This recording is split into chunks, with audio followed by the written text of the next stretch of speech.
Lur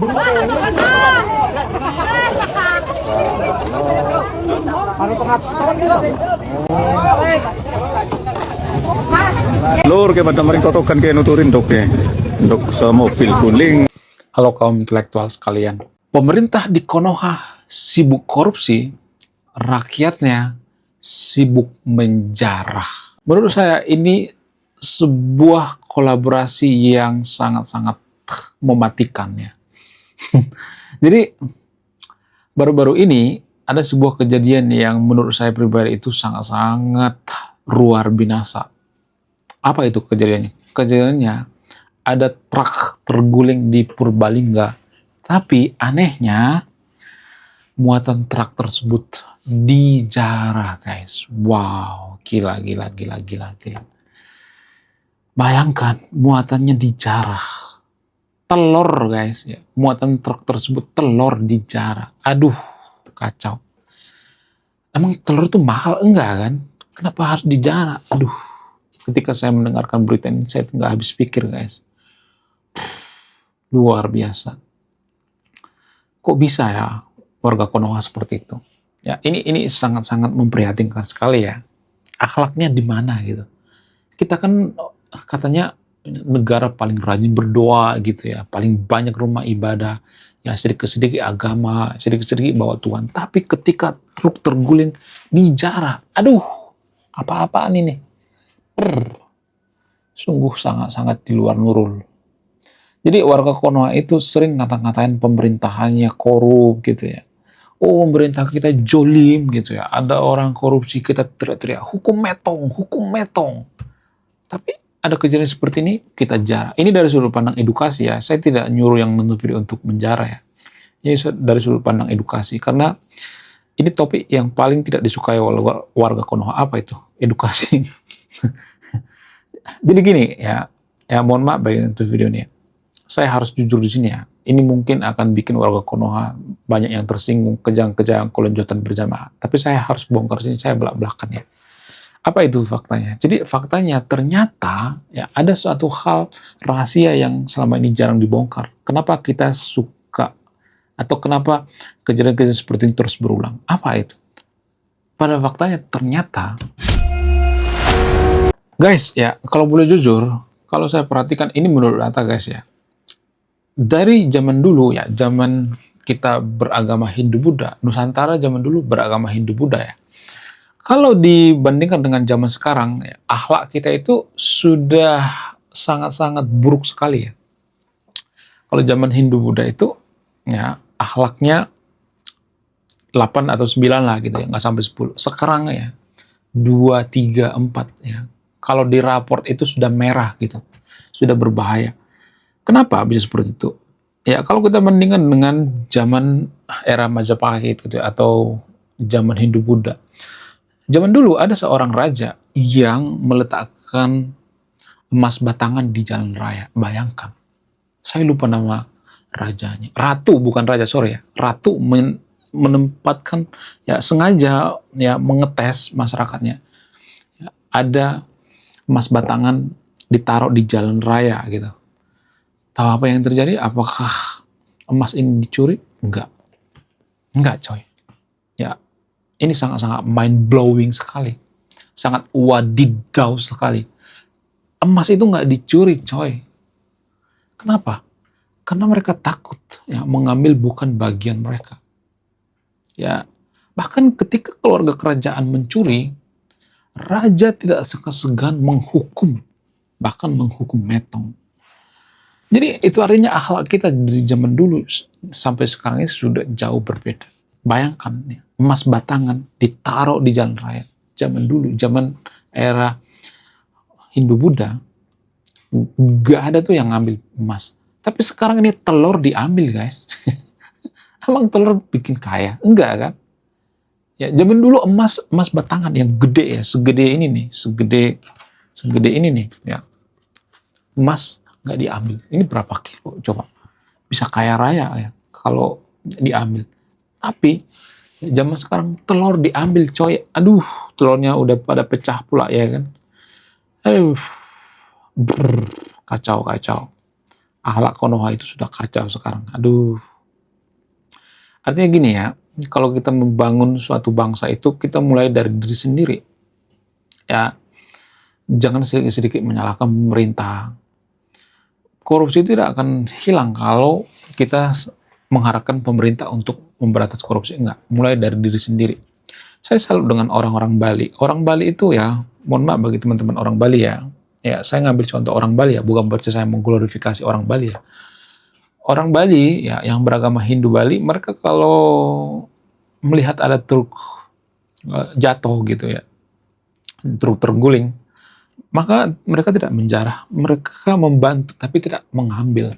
Itu ada datanya guys, ada videonya gitu. Saya tidak asal mangap ya, tapi ini di Purbalingga. Aduh, malu kita coy, malu sama orang luar. Negara-negara ateis sekalipun, negara-negara Skandinavia yang banyak ateis di sana, negara-negara China sekalipun yang nggak peduli dengan agama. Kalau ada truk terguling, mereka tidak ngambil.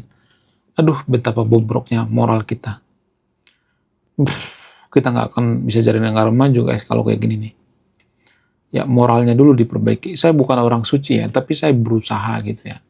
Berusaha untuk ya mengajarkan sama anak saya kebaikan, maksudnya kejujuran gitu ya, sama istri saya gitu, sama keluarga gitu. Bahkan adik saya itu ada yang kerja di perusahaan,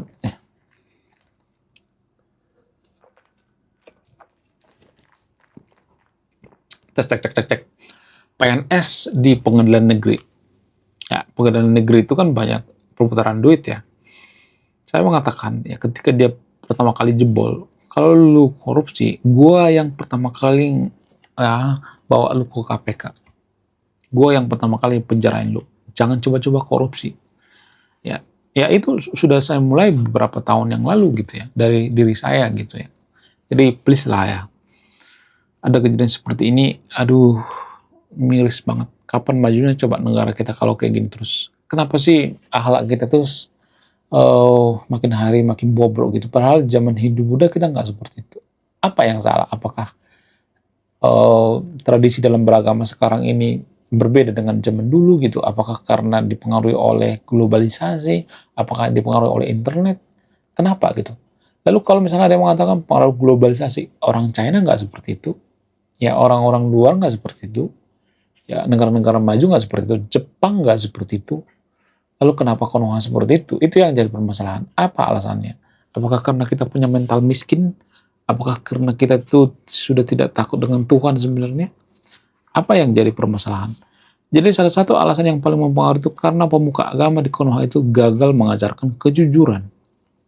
Ya, gimana caranya pemuka agama itu mengajarkan kejujuran kalau dia berdakwah juga tidak jujur? Ya kan?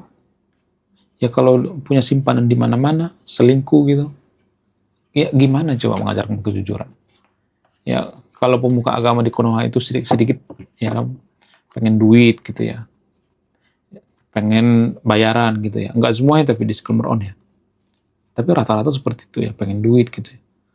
Ya, mereka ya mata duitan gitu ya. Enggak semuanya tapi disclaimer on ya. Rata-rata pemuka agama di Konoha seperti itu, mata duitan. Gimana mereka mengajarkan kejujuran coba? Enggak ada. Bahkan pemuka agama itu tidak akan datang kalau tidak dibayar. Kalau mereka diundang, ya nggak dibayar, nggak bakal datang. Jadi itu sebenarnya salah satu indikasi bahwa Konoha itu sudah kehilangan akhlak. Ya dimulai dari pemuka agamanya. Masa pemuka agama tega misalnya nih ya, ada umat nih, ya misalnya nih harus tek-tekan gitu ya. Harus sum-suman gitu ya untuk mengundang pemuka agama ratusan juta, puluhan juta, tega gitu ya. Jadi itu salah satu yang merusak agama gitu. Kalau kita berpikir rasional, pemuka agama itu yang pertama. Kemudian para orang tua terbiasa berbohong. Gak semua orang tua ya. Ya terbiasa berbohong sehingga ditiru oleh anaknya. Ya jadi anak itu peniru ulung. Apa yang dilakukan oleh orang tuanya dia akan ikuti. Kalau orang tua sering mengatakan, jangan kasih tahu papa ya, jangan kasih tahu mama ya, itu mengajarkan ketidakjujuran.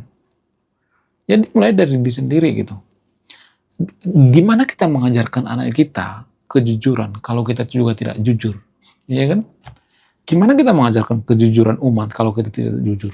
Gimana kita mengajarkan istri kita kejujuran kalau kita tidak jujur? Ya, jadi itu dulu lah kejujuran gitu ya. Kemudian mental miskin, ya mental miskin itu lebih berbahaya daripada kemiskinan itu sendiri. Mental miskin itu serba kekurangan gitu. Ya orang lain ngasih duit, ya pengen lebih gitu ya. Kita bantu sekali, mereka merasa bahwa itu sebenarnya hal yang luar biasa. Kedua kali mereka merasa itu biasa. Ketiga kali ya itu mereka berpikir bahwa itu tanggung jawab gitu ya. Ya kemudian kalau nggak dikasih akan marah-marah. Itu namanya mental miskin.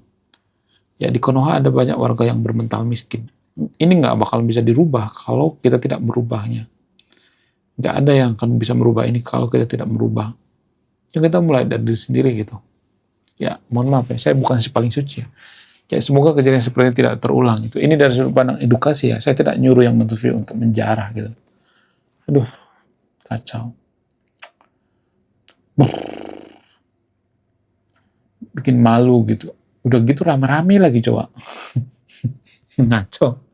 Wah, gila, luar biasa. Akhirnya buku kedua dan ketiga gua rilis juga.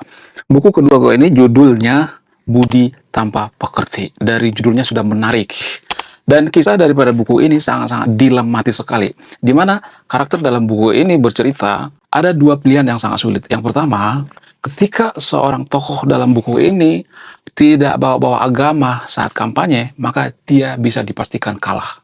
Tapi ketika bawa-bawa agama dalam kampanye, ketika dia bawa-bawa kalimat insya Allah, maka dia bisa dipastikan menang. Nah, yang jadi pertanyaan, kalau Anda di posisi karakter dalam buku ini, mana yang Anda pilih? Ini temanya sangat cocok dengan tema channel ini, bahas tentang agama. Kemudian tidak hanya ini juga menarik guys ya, Tanah Luka. Dari judulnya juga udah kelihatan ya, ini cerita penuh dengan luka. Dimana kisah dalam buku ini ada seorang kiai yang sangat-sangat dilematis.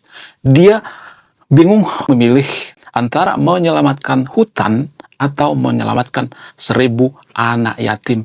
Jadi kalau Anda di posisi buku ini, mana yang Anda pilih?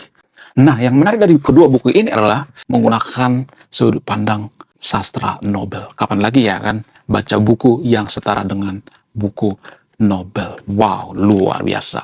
Silahkan di check out sekarang juga. Kalau nggak di check out juga nggak apa-apa. Karena saya nulis buku itu bukan nyari duit sebenarnya. Ya, karena saya pengen berkontribusi terhadap kemajuan bangsa kita. Itu tujuan saya nulis buku ya. Jangan lupa, link pembeliannya ada di pin komentar video ini. Jadi endingnya apa ya? Saya penasaran ini. Saya jadi penasaran ini isinya apa. Beliau juga beli. Link pembeliannya ada di pin komentar video ini. Oke guys, sekian video ini. Terima kasih sudah memahami. Saya tidak akan berpihak di video ini. Anda yang menyimpulkan. Saya kaum intelektual, salam rasional.